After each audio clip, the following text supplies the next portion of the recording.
Good morning, everyone. So we're actually starting right with a question about the posture evaluation that came up, and what to really do with that. So let me just share right away and see. You can see my share screen, right?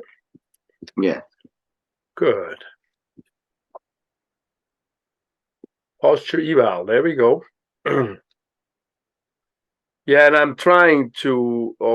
I have to go through these again and really look at the wording. But what I'm really liking you to do in part one of it is I like you to place dots, labels, or something on these landmarks. I know the back is a little tough. You can actually find the landmarks on yourself. It's just you have to sort of learn how to palpate for them a little bit. But so when I teach, the EOP is that bump in the back, the big bump in the skull on the back. That's the EOP. So that's where you want to put some kind of a marker that you can then on a picture see that dot stick out, right? Because you can't recognize it really if it's just a picture. And Yeah, then, so like we have to like take the picture first and then like do oh, that on first our do the laptop dot. or something like that. Oh, first put like take a tape with a color or mark, take a tape Yeah. and a pen and mark red or something, X on it or so, and then you put that on these dots, Hmm. and then you take the on the body on these landmarks, and then you take the picture. Oh, okay. Okay. So you do like the SPC 70. Well, that's just the prominent one sticking Yeah. out, sticking in the middle of that, and then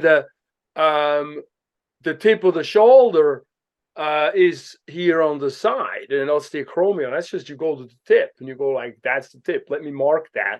Maybe a little on the back side so you can see it on a back picture because you want to mark the balance of the shoulder that way. You can put a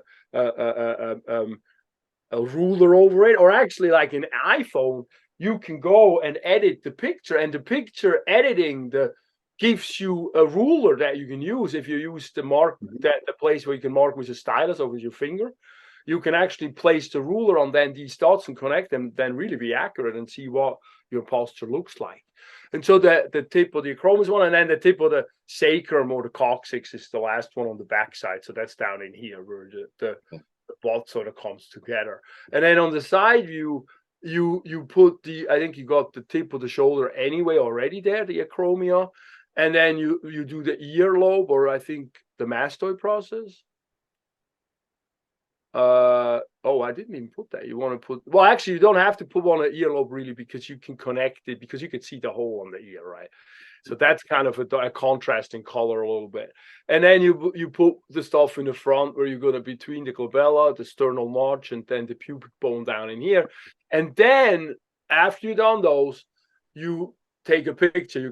Put your camera on something that you can count down 10 seconds or so and then stand in the right place. And then what you want to do is you want to close your eyes, want to march in place, move your hands, shoulders, and march in place and move your head up and down. Make sure you don't fall down. Mhm. And then come to a neutral stand, what you think is neutral. And then from that perspective, you have ideally somebody takes the pictures for you from the front. They go to the front, they take it, go to the side, they take it, go to the back, they take it.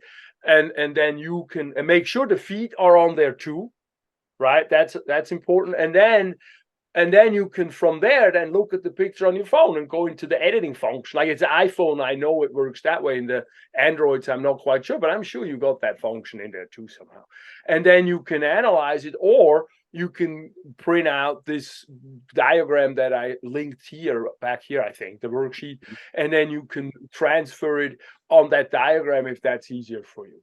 And so Okay. that's the analysis right in here, right?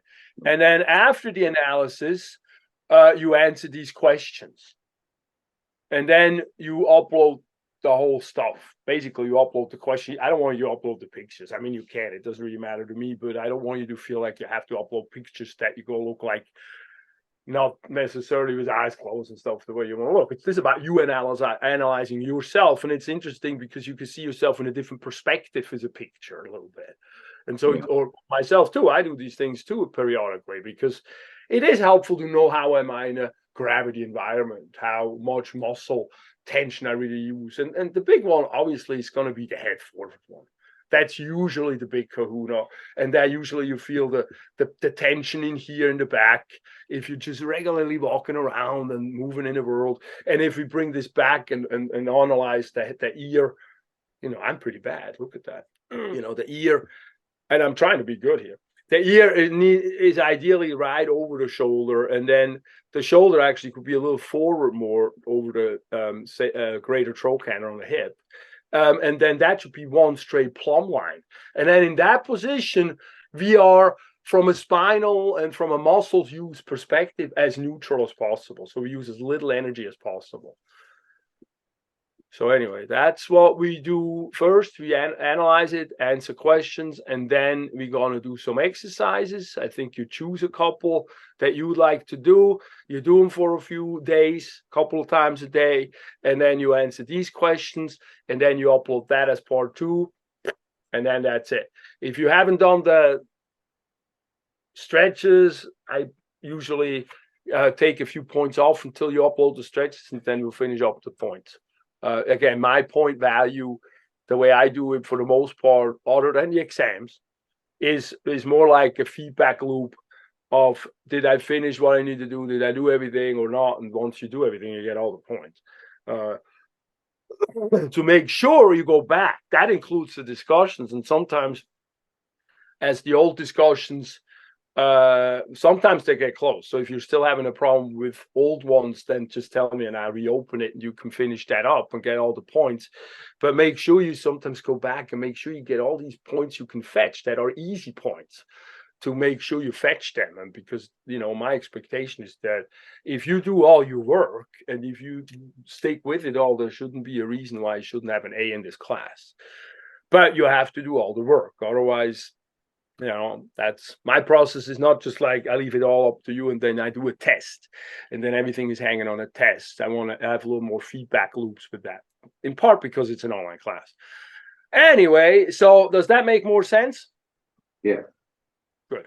All right, good. So that finished up sort of a week, last week's exercise. What I was thinking is we're going through this week's material a little bit. Does that sound all right, you guys?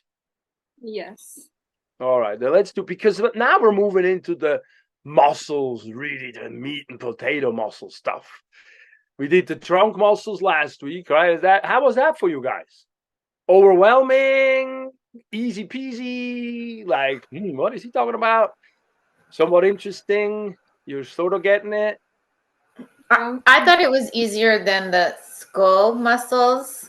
Maybe because they were, I don't know, bigger somehow. So it was easier to kind of picture them.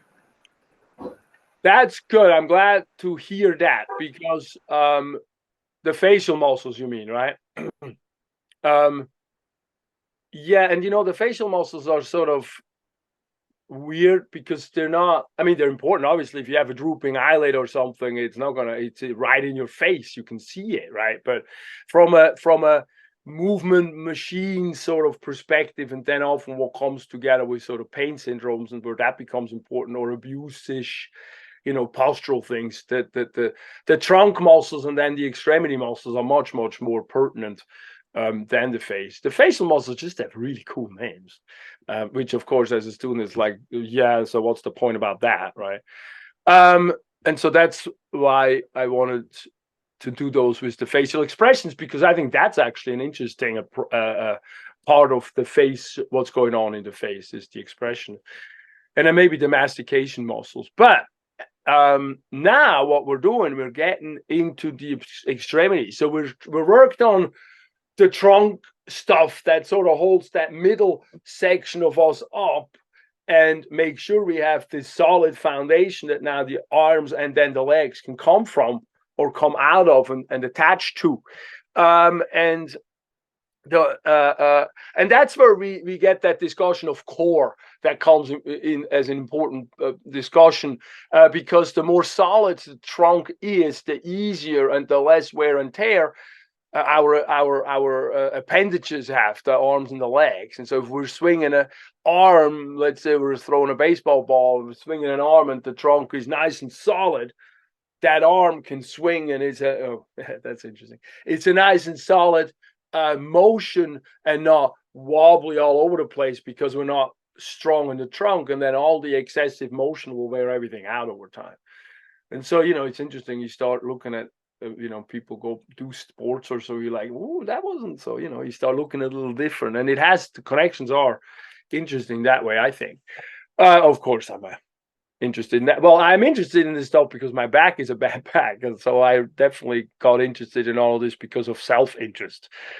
But when I look at the trunk, the upper extremity muscles, I'm gonna group the muscles into functionally sort of into some muscles that anchor the shoulder into the trunk itself. So they're like, generally they're going to be attached on the scapula, on the shoulder blade, and then move into the rib cage or up into the neck somehow. And I look through how I structure it. I see the origin, the insertion, and then also I have this video. I went through the video last time, I think, in the class.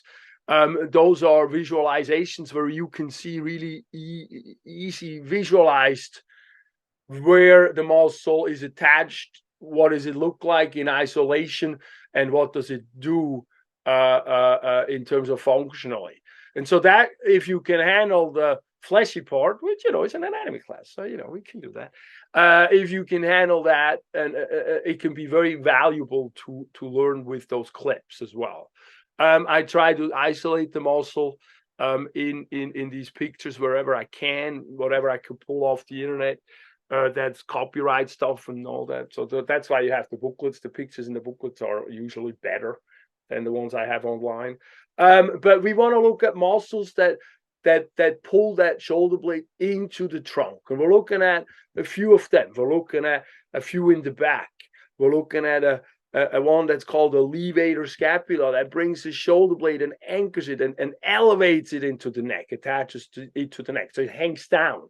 This muscle is hugely important in treatment. I mean, always. Here it's always stiff on people because everybody holds up their shoulder. This is what made me realize, we got to think about that ergonomic stuff by resting the wrist or the elbow. That made sense all of a sudden, because before that I wasn't really thinking about it. Then we have a few more muscles in the back. We have some that bring the shoulder blade and attach here and bring it into the spine, and those are called the rhomboids. There's two of them. They're sort of the continuation going downward and attaching to the whole medial border of the shoulder blade, and bringing the shoulder blade, pulling it back into the spine. So those are the rhomboids. They're not visualized here. They're visualized up here, actually. I should visualize them. Sorry about that. The levator scapula is this one going up, bing, underneath this other one. And then the rhomboids are here going into the spine. And then on top of that, we have the trapezius. And the trapezius lays and moves around the spine of the scapula and actually goes to the clavicle in the front, and then anchors that shoulder blade that way also into the trunk. It also moves the trunk at the shoulder blade quite a bit. We were looking at the movement on the neck last week. This week it's going to be what is the trapezius moving in terms of the shoulder. And look, that's pretty complicated language, but visualize it as much as you can. That's why the videos are good, because he moves it, he visualizes it. And don't be too intimidated about the words. I know the words are the words. Unfortunately, they are, but that's why I try to make them as minimal as possible and not like long sentences with everything is a complicated new word. It's hard to learn a new language. Just be gentle with yourself. Which actually brings me to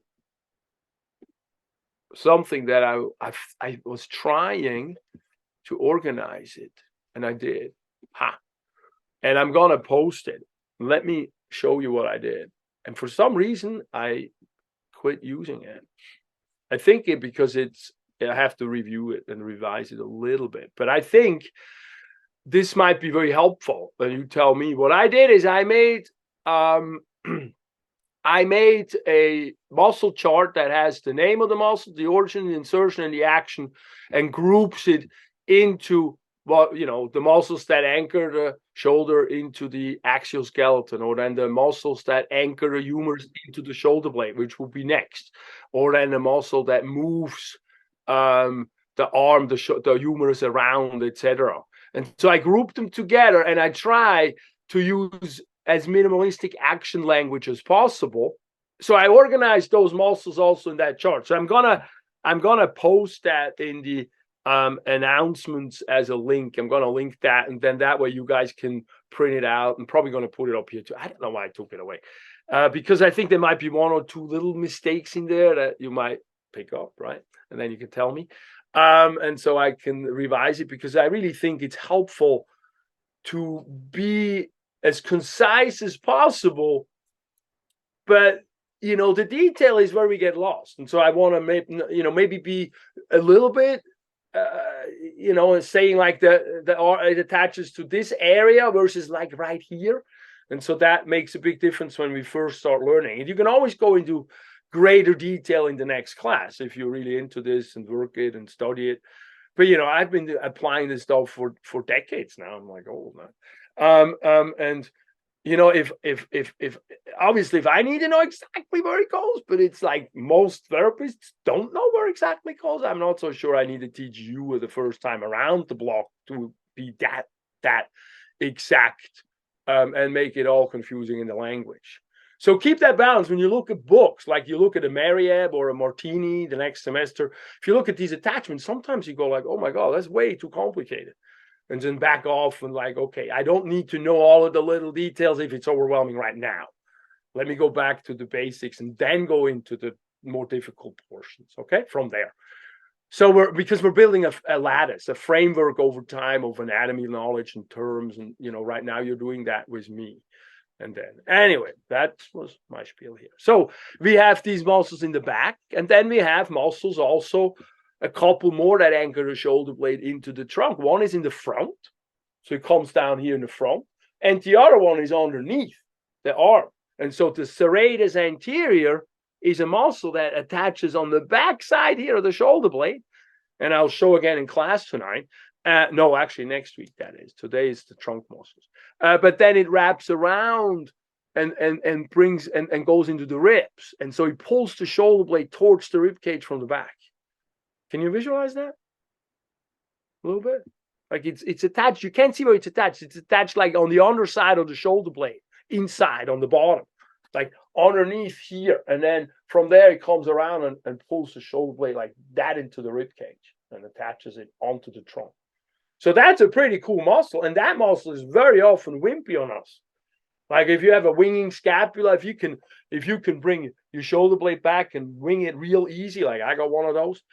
And of course, then the shoulder wears out over time if I don't be careful. I'm not careful. But then these muscles are not that strong. So that's like you can strengthen that with doing planks and things like that. Because once you understand the action and the attachment, you can start thinking about things. That's why I'm doing these integration therapy exercises, because it's not that steep of a step to get to the application from the knowledge perspective, especially the self-application. And we'll have this next 2 weeks, we'll have a health activity where we do an injury prevention activity that is from the orthopedic world, that we go through 10 exercises or holding or stretching things and measure it to normative data and see how do we fare in that thing.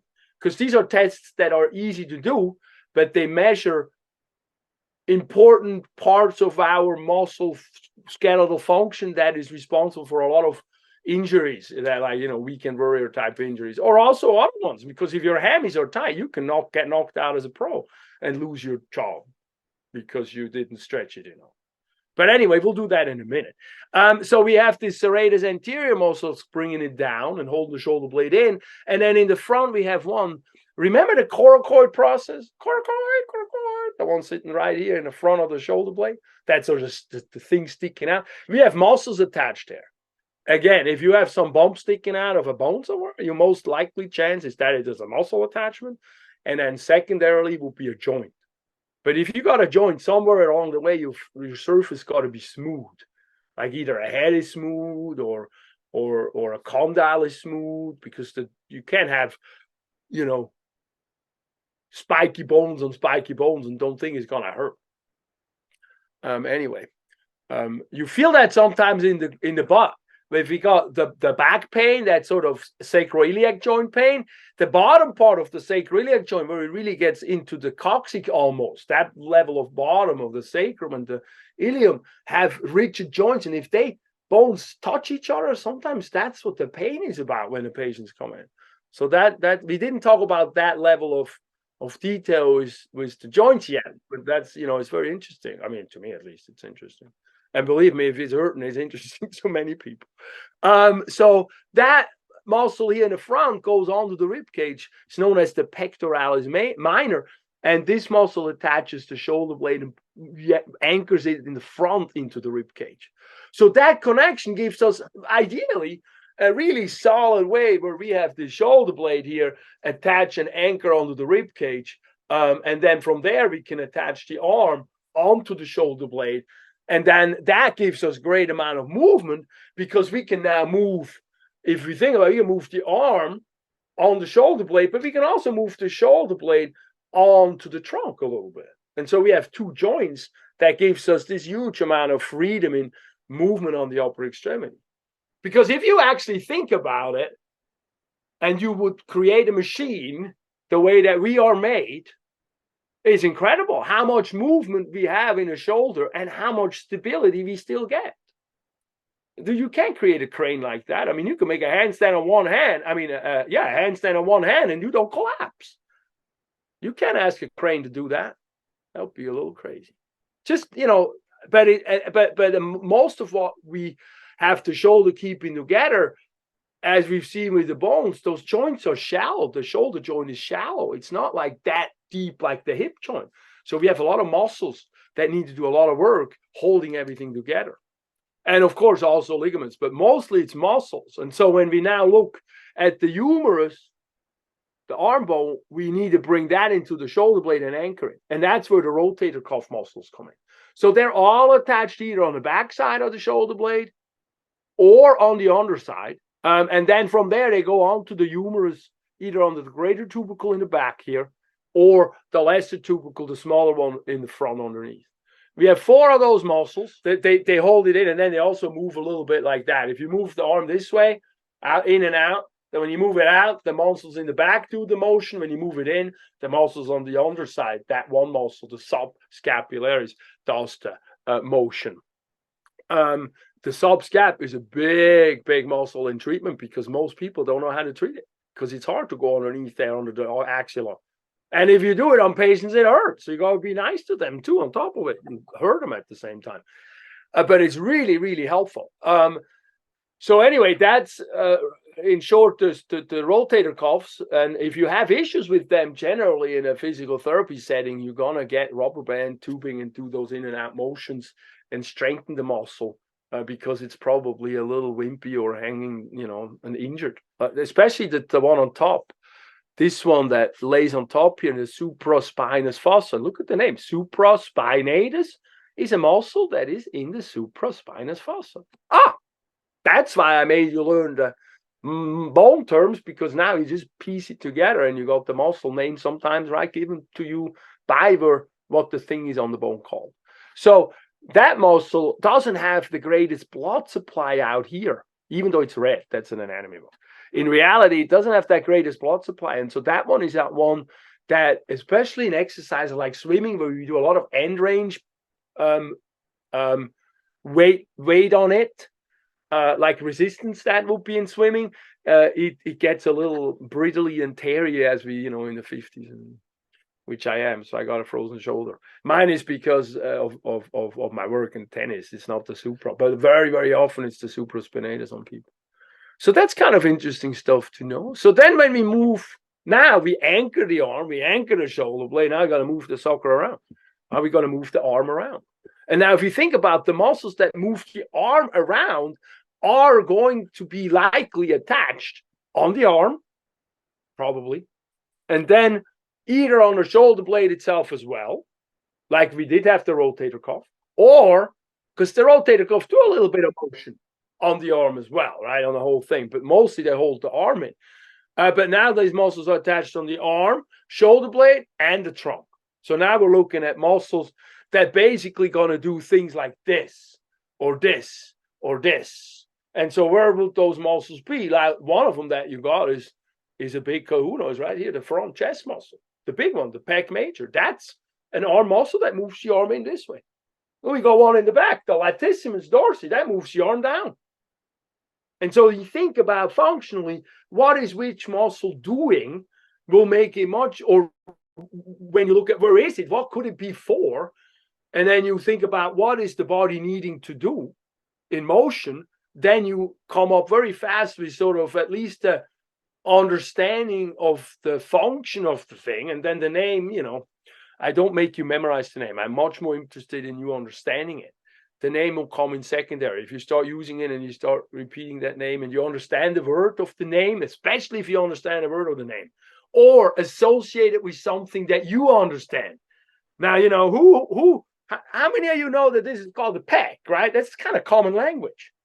And so use that and say, oh, pectoralis major, that is very close to that word. So I already know that now. Use all of that stuff. And then you say, yeah, arm needs to move, probably arm needs to move, attached here and here. It's probably going to be, around here, moving this way, outward, forward, backwards. And so the muscles are probably attached in the front and the back and then on the side somehow. So we got the pec major in the front. We got another one in the front, the coracobrachialis. I label that here. That's a small sucker. When you do a motion, how are you going to stabilize that motion? So you got to have smaller muscles around or muscles that help each other out. So you usually have one muscle that does a main motion. It's called the main mover. And then you got some that are helpers.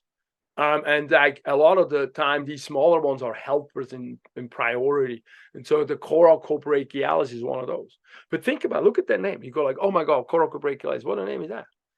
Coracoid process, we learned. Coracoid, remember? And then brachialis, we learned the brachial area is here. So this is the word right here, coracobrachialis.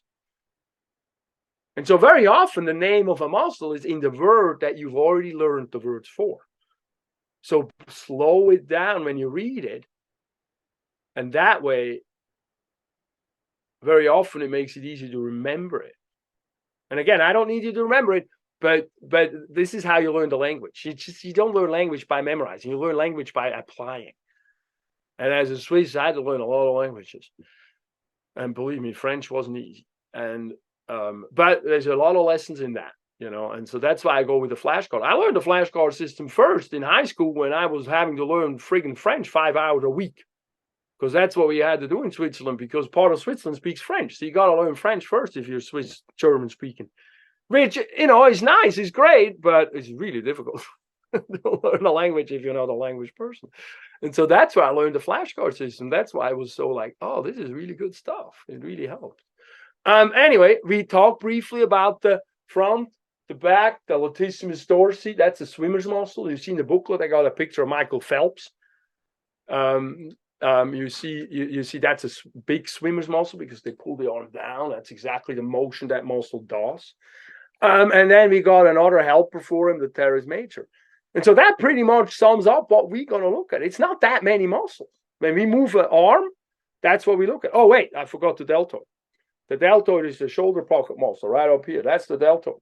So the deltoid is actually a really cool one. It's attached to the deltoid tuberosity. And then from that deltoid tuberosity on the arm, this arm is removed somehow. It moves up and attaches to the other side where the trapezius attaches to, actually. The shoulder blade on the bottom there by the spine, and then goes around to the clavicle in the front. Which is another interesting point, because there's actually the logic in treatment with Rolfing and all that stuff and fascia and all that new development. I mean, the first fascia Congress at Harvard was in 2007. That stuff is not that old, that they used this stuff as treatment. But there's the logic of, like Tom Myers, he's a big one in the field, that VR bands of fascia, like rubber bands, flat rubber bands that go through the body, like, from the skull, for example, down the back and down into the arm, And then the fascia is attached at different bony parts. And within the fascia at certain areas, we got this muscle tissue. And so it's all connected with one another. So a deltoid here is attached to the shoulder blade in the back. And then from there, the trapezius takes over and goes into the spine. And so you don't actually, at the end, it's a much more integrated system than like this muscle is called this muscle is called. We do that to study. But we have translated that into all the fields of application until now-ish, when these, actually the fascia was in the Gray's Anatomy, which is the main anatomy textbook, until 1930. And then they removed it because medicine at that point thought, oh, that's just what we cut when we have cadavers. And it was too complicated. But when you look at the original 1870 edition of Gray's Anatomy, it was considered one of the most important parts of the body in the movement apparatus, because it was connecting the bone to the muscles. But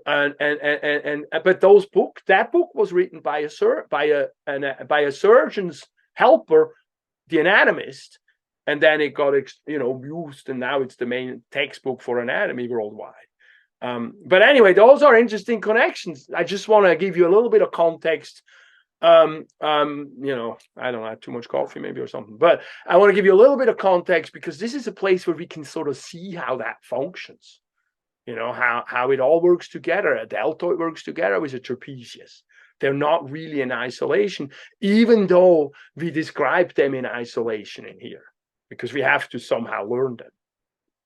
Anyway, once we move the arm, then we got to move the elbow. The elbow movers are going to be attached on the humerus, more or less, maybe a shoulder a little bit. And then they go into below the elbow, into the forearm somewhere. And what motion do we have on the elbow? We really actually only have flexion and extension, if you think about the elbow proper.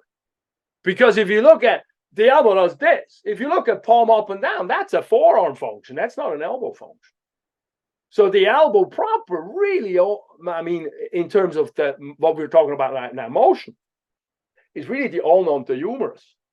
The ulna and the radius do their own thing, and that's what it has to do with prone and supination and pronation, palm up and palm down. So now we're going into, what's muscle in the front, what muscle in the back. We have in the front, we have two, for biceps brachii and the brachialis. Oh, actually three, a brachioradialis too. But the main ones are those two. And then in the back, we have the triceps brachii. Bi means two. So we have two headed muscle in the front, and underneath it, we have a third one. That's the brachialis. In the backside, we just have it all be one muscle. So that's why it's three heads. So it's really the same in the front and the back in terms of doing the motions. Three muscles in the front, three in the back. And then the brachioradialis is a muscle that is, look at that, visualized on the forearm picture. So let's go to the forearm picture, because in the forearm, we have this muscle right here. This is the backside of the forearm. So it's this part, the backside of it. And you see this long muscle goes all the way up. You can't see where it goes because they cut it away. It goes to the lower portion of the humerus and then all the way down to the thumb side of the wrist. And so it actually does a little bit of that motion. So that's why it's in the elbow flexion motion. But it really does much more this motion. It holds up the grocery bag if you need to hold it up and not just drop it down. That's why it's a muscle that's known as the tennis elbow muscle, because pain in here often is in tennis. You hold a racket and you do this kind of motion in the swinging of the racket to get that ball over the net. And so that muscle gets overworked. And so they call that the tennis elbow, and it gets irritated. Once it's irritated, it doesn't want to stop irritating. It's a pain, that kind of stuff. So that's the last one of these elbow movers. And now then we go forearm movers. And what do we do in the forearm? Now we're going to have motions. Now it gets complicated because the forearm is multi-layers. And so the top layer of the forearm moves the wrist. So those muscles are usually attached here and in the front. The ones in the front actually are the ones that go to the front side of the wrist, and the ones in the back go to the back side of the wrist. The front ones do this motion, flexion of the wrist, and the back side does extension of the wrist. And then you take the top layer of these muscles away and go underneath, deeper, and then you start moving the fingers. So you have the finger movers, if you actually do that. hold up your hand, move your fingers and feel, put your fingers and you feel those muscles are in here deep, the ones that move the finger. And when you move the fingers, you got interesting stuff. You got a finger joint here, you got a finger joint here, and you got a finger joint here. Those are all different muscles. Some of them are inside the hand. We don't going to touch the hand. The hand is really complicated. We can talk about that in the class. I have really cool pictures I made for hand muscles if you want, but it gets complicated. But again, very interesting, but not, we have enough to do with what we're dealing with in terms of going through this. So in here in the class, we're mostly talking about the muscles that move the wrist. We're going to go with the first layer of the muscles because, let's go through those because, and then if you think about it, the more muscle mass is more in the front for flexion than in the back for extension. Because when did you ever carry a grocery bag this way? I usually carry the grocery bag this way. So the weight is not usually as hard here than on this side. So the muscle mass is primarily in the front. So we're going to start with the front. And so when I look in the front, I look at, now I'm going to elaborate a little bit more. When I look at the main motion is the flexion and the extension, but then we get to this palm up and palm down motion. So that's the second motion that happens in the forearm too. And palm down, what is palm down technically called? Anybody? Chapter 1, pronation. Palm up is when you hold a bowl of soup in your hand, so it's called supination. So we're going to have some muscles that do that. Pronation and supination. So when we look at now, let's go with the front side first.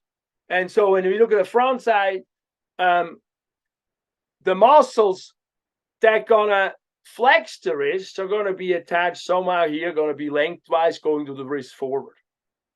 So those muscles have interesting names. They're usually called flexor because they bend the wrist.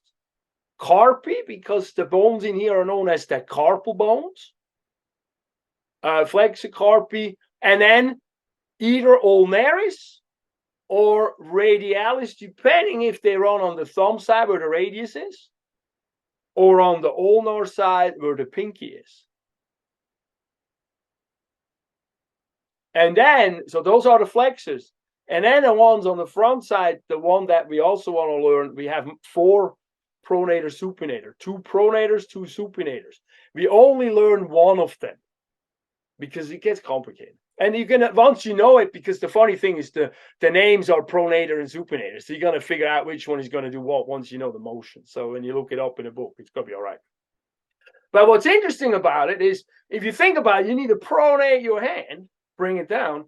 So what happens is the radius on the thumb side here has to cross over the ulna. And that's why the top here is the head is round. So it can roll over the ulna. And that's the pronation motion on the bone. So when I'm palm down, my radius is actually over here. When I'm palm up, is over here. So it moves. It rotates a little bit.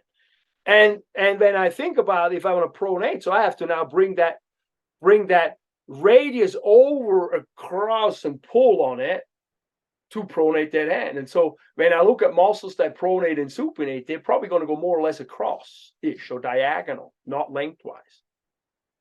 All right. So the one that we look at here is known as the pronator teres muscle. And you see that how that goes lengthwise across, or not lengthwise, how it goes across. And so when we look at the forearm muscles, we're going to have these 3 muscles so far that I described already. And then we have 1/4 one. And the 1/4 one is known as the palmaris longus because it goes into the palm of the hand. So it's a muscle that just does this, sort of holds it. It helps pull on the wrist a little bit. 10% of the people don't have that muscle. They can still carry grocery bags. When I now look at the forearm muscles, I have one that goes across. That's known as the pronator muscle. Specifically, they call it the pronator teres because I also have another one which we don't study in this class called the pronator quadratus. So they look a little different. And then the next one here going down, you see that one goes right to the flexor. That's that flexor name. Flex is the wrist, carpi is the wrist. And then it says radialis. So it goes towards the thumb side. And see, I wish they would have let that picture there with the thumb. The thumb is on this side here. And then we got one here on the other side, and you see that goes parallel right to the pinky side, and that's known as the flexor carpi ulnaris. And then we got one in the middle, a long one that's known as the palmaris longus. And so that's really complicated stuff, right now. But that's all I'm going to ask you from the front side of the forearm. No more than that. If you want to go deep, that's fine. Then you get into the wrist things. But the wrist things are known as flexor digitorum. You know digits by now, so you're going to figure out if you read that name somewhere once you once you digest the material a little, you'll pick up what that's going to do. What's more important for me is that you fairly solidly learn these four in the front here, and even the backside is much easier. So one more way that I studied it in chiropractic school that we were told is if we take the forearm and we look, let's see if I can do this. We take the forearm and we have, this is our medial epicondyle, like our inside. If you hit, this is the funny bone. You hit this, it hurts, right? Have you noticed that before? If you've been on the planet long enough, if you haven't hit that, yeah, you got to go do some physical stuff. So that's a place where mostly all these forearm muscles are attached to. So we can use that and say, oh shoot, let me know. Let me shut my darn video thing. Even though then you see all my crazy background. Hello. All right, there we go. My 1.5 green screen. So that's that common place where all these muscles that go in his forearm more or less start. For us, it's where they start. So that's the medial epicondyle. And from there, they all go into the front and distribute and fan out a little bit to different parts of the wrist or of the forearm. And so the first one touches here and goes right across. We looked at it just right now. That's going to be this pronator teres here that goes right across. Right here. There we go. This one. So that goes right across here. And then the next one goes to the thumb. So that's up in here, going to the thumb side. That's going to be the one right, the next to it, right here. Flexor carpi radialis, thumb. I'm not going to ask you for attachment sites. I just want you to study them when you study it, so you have visualization. If it's too complex, then leave out some of the attachments. Let's go with sort of general that I'm teaching you. And so that flexor carpi radialis is the one right next to it. So now I can actually lay down my fingers here. One is the index, is the pronator teres. The second finger in the middle is the flexor carpi radialis. And then the next one is the one that goes to the palm of the hand. And so, oh shoot. And that's known as the palmaris longus. So you can remember that because it goes to the palm of the hand. You remember the word palm, right? Yeah. And then the last one, so that would be the ring finger. And then the pinky finger, if I'm sort of anchoring my thumb, my web of my thumb in that medial epicondyle, then the little finger, the pinky, goes to the pinky finger. So it goes along the ulna, which is the bone that goes there. And that's known as the flexor carpi ulnaris. Ulnaris. All right. Does that confuse it a little bit less? I know I'm throwing all this on you. I know, but I want to make this piece clear as many times as possible, because once you get an understanding and have a way to remember it, you're in good shape. Because I learned this in chiro school with this web thing, and that made sense. And so I just figured I'll teach it in the beginning, because otherwise a lot of these muscle stuff is you memorizing names, and that's like this. That's not going to do it. So I want to at least prepare you for the next class in case you have to memorize all the names. And so then from the front, we go to the back. And in the back, we have extensor muscles. Now, if you're thinking about flexion is this motion, extension is this motion. The muscles are back here. So those are mostly, now I'm turning it around, so that's the back. Those are mostly attached out here, and we know that as the lateral epicondyle. And I'm actually naming it here as a common origin. And now look at that. We got one that goes to the ulna. Where would that be? The thumb or the pinky side? Hello. Pinky, right? Yeah, pinky. Then we got one that's radialis. That goes to what? The thumb or the pinky side? The thumb. Right? And so then I know where they go. If I look at the picture, it gets a little complicated, but I kind of know if I know somebody's attached here and it goes to the thumb side, if we only have 3 or 4 muscles we're tagging, then I'm going to say it's the radialis, and here it goes. You see the extensor carpi radialis. This one has a longus and the brevis. This gets a little more complicated. We're not differentiating the longer strand and the shorter strand. Brevis means short. But, that's why if you look at in the model, we're going to do that in the class, it gets a little bit more like confusing on that side, but I'm tagging 3 muscles. I'm tagging the one going to the thumb as the carpi radialis. When I'm saying tagging, that's how I'm testing you later on. And I want you to know one that goes all the way here to the digits. See, look at these long tendons. This is one now where we see a muscle that goes to the digits on the surface because we don't have that many muscles in the backside and the front side. On the front side, we have one too that goes all the way to these digits, but we can't see it. It's underneath the top layer that we are studying. So that's why I'm pointing it out on the backside, because I want you to understand the concept that the finger moving muscles, or many of them, are in the forearm. That's why if you massage the forearm, it's really good and yummy. If you have good, strong hands, I love when my pedicure person does my forearms. Oh, so nice. And then the last one I want you to study on the extensor side is the extensor carpi ulnaris, because that goes to the pinky. So anything goes to the pinky, we know it's the ulna side. All right, that's all I needed to say about this topic. Maybe way too much, but hopefully, I don't know. Is that helpful doing that? Yeah? Yes, it was. Thank you. Yeah, I just want to bring it sort of together that when you guys go through the week now, that because what we have in a week, if we actually finish up with the week here, where are we here? Week 7 already. Week 7. Look at that. When we look at the things we're really doing mostly a labeling and the coloring. And then label and coloring of these extremities, and then we discuss the posture. We're used to discussions now, and then we're gonna end up finishing with a 2-week injury prevention integration seminar, or I made it a seminar. It's an evaluation really. Where I talk briefly about biomechanics. Then we do an evaluation with 12 tests. That's why it's 2 weeks. So take your time sometimes. Some of these tests are squats or balancing or holding a position or stretching your hamstrings. And these are all related orthopedically. These are real serious orthopedic tests that I just don't want to do in practice with my patients because I don't want them to have to pay me for me doing a test. So I made a pamphlet that they can do it at home. And so I then translated it into school versions of things because it's useful stuff. I had some students use it on their parents and things. It's really kind of cool. And then they tell me later. And so we're going to go through these tests. And then, of course, at the end of the day, I want you to do a little bit of implementation and pick something that you're going to do. Because the point of those tests are you figure out where is your weak spot. Like say your hammies are too tight.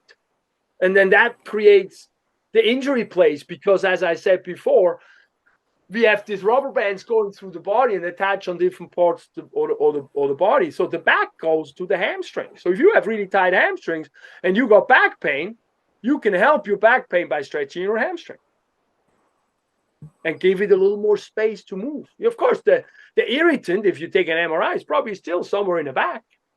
But if you give this more space to work and around it, then by stretching the hamstrings, you're not necessarily getting the pain syndrome from that.